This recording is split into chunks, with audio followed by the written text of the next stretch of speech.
ሚስትህ የእግዚአብሔር ሴት ልጁ ናት።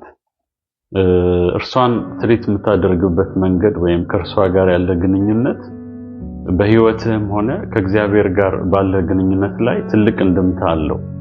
እንዴት እንደሆነ ላስረዳ ሞክራለሁ። የእግዚአብሔር ቃል ምን ብሎ ይነግረናል?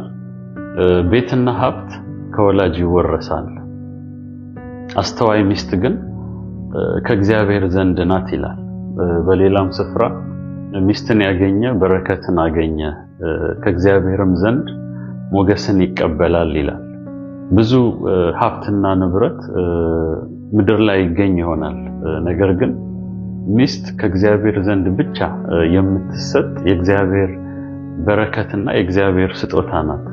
ወደኋላ ራቅ አድርገን እንኳን ብንመለከት ወላጆቿ እንኳን የተቀበሏት ሚስትህን ከእግዚአብሔር ዘንድ ነው። ልጆች የእግዚአብሔር ስጦታዎች ናቸው ስለሚል የእግዚአብሔር ቃልና በአደራ እነርሱ ጋር ቆይታ ከዚያ በኋላ ወደ አንተ እጅ ስትገባ የአደራ ሽግግር ነው የሆነው።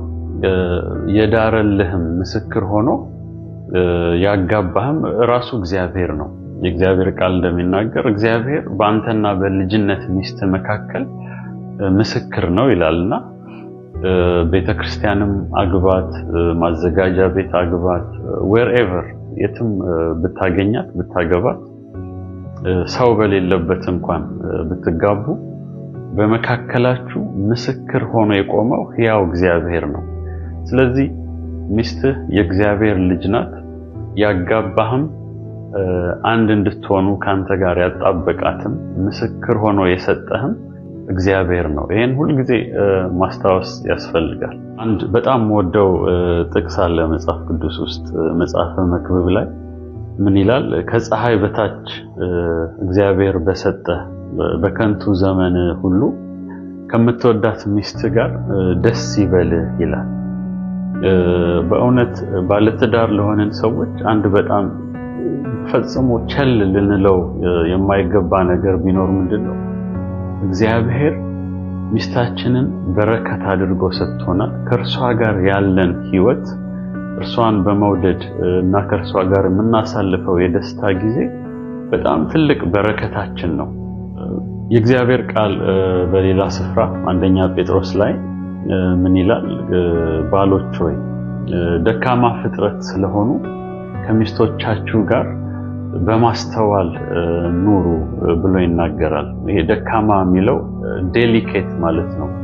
እንግዲህ መቼም ወንድና ሴት በአካልም በስሜትም ፊዚካሊም ኢሞሽናሊም የተለያየነንና ያንን ለማመላከት እንጂ ሴቶች የበታች ወንዶች የበላይ ናቸው የሚል መልእክት ለማስተላለፍ አይደለምና ስለዚህ በማስተዋል አብራችኋቸው ኑሩ ብሎ ይናገራል። እንድንንከባከባቸው ፕሮቴክት እንድናደርጋቸው እግዚአብሔር የሰጠን ትልቅ ኃላፊነት አለ እና ከዛ በኋላ ምን ይላል? የህይወትን ጸጋ አብረው ከናንተ ጋር የሚወርሱ ስለሆኑ አክብሯቸው ይላል። በዚህ ምድርም ብቻም ሳይሆን በክርስቶስ ኢየሱስ ያገኘነውን የዘላለምን ህይወት አብረው የሚወርሱ እግዚአብሔር ያከበራቸው ክቡራን ስለሆኑ እናንተም አክብሯቸው ብሎ ይናገርና ከዛ በኋላ አንድ በጣም ሁሉ ጊዜ ልቤን የሚነካኝ ነገር ይናገራል። ጸሎታችሁ እንዳይከለከል ይላል። በጣም ይደንቀኛል። ሴት ልጅ ያለው አንድ አባት ልጁን ሰዎች ቢጎዱበት፣ አንድ ሰው ቢጎዳበት፣ ያም ሰው ደግሞ መልሶ እዚህ አባት ጋር መጥቶ አንድ ጥያቄ ቢጠይቀው የፈለገውን ልመና ቢለምነው እንዲያርግልኝ ቢለው ምንድነው ሊያደርግ የሚችለው? ያ አባት መጀመሪያ ልጄን ለምን ጎዳሃት ብሎ ያንን ጉዳይ ነው ቀጥታ የሚያነሳበት።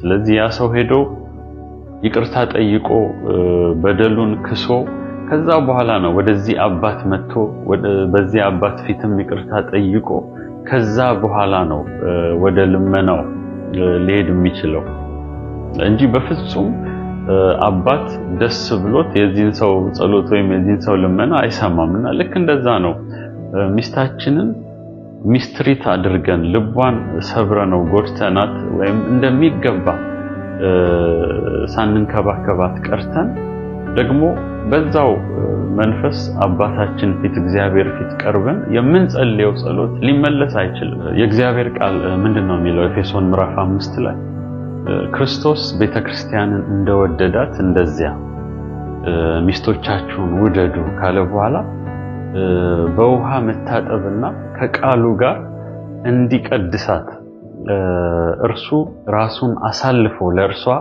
ሰጠ ይላል። ክርስቶስ ለቤተክርስቲያን ራሱን እንዴት እንደሰጠ ሲናገርና ከዛ ወረድ ብሎ ባሎችም እንደገዛ ራሳችሁ ሚስቶቻችሁን ውደዱ እያለ ይናገራልና አስበው ወንድሜ ሆይ ኢየሱስ ክርስቶስ እንዴት ነው የወደደ?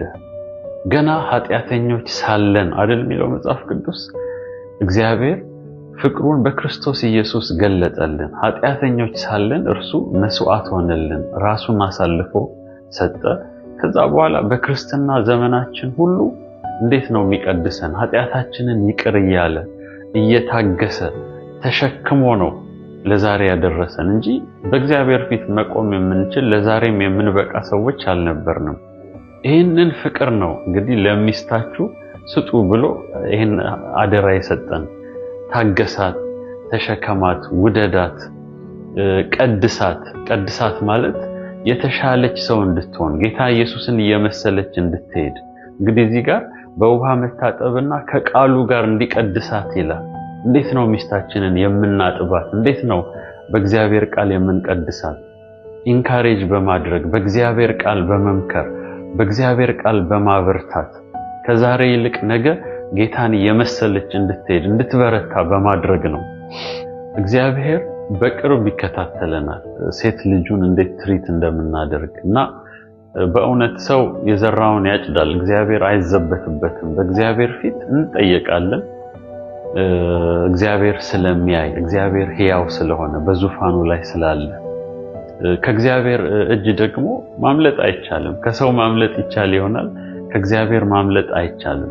ጤናማ ግንኙነት ከእግዚአብሔር ጋር እንዲኖረን ለሚስቶቻችን በምናደርገው እንክብካቤ በምንሰጣቸው ፍቅር ደግሞ እግዚአብሔር እንዲከብር የማስተዋል አካሄድ መሄድ አለብን። በእውነት እግዚአብሔር ቢረዳን እንደዚህ እናድርግ። አንደኛ ሚስቶቻችንን ይቅርታ እንጠይቅ ከልባችን። ሁለተኛ በእግዚአብሔር ፊት ንስሐ እንግባ። ከዚያ በኋላ እንደ እግዚአብሔር ቃል ሚስቶቻችንን እንድንንከባከብ፣ እንድናፈቅር፣ እንደ እግዚአብሔር ቃል እንድንይዛቸው ከእግዚአብሔር ዘንድ ጸጋን እንለምን፣ ኃይልን እንለምን። እግዚአብሔር ደግሞ ይረዳናል። እግዚአብሔር አምላክ የተመሰገነ ይሁን። እግዚአብሔር በነገር ሁሉ ጸጋን ያብዛልን። መልካም ጊዜ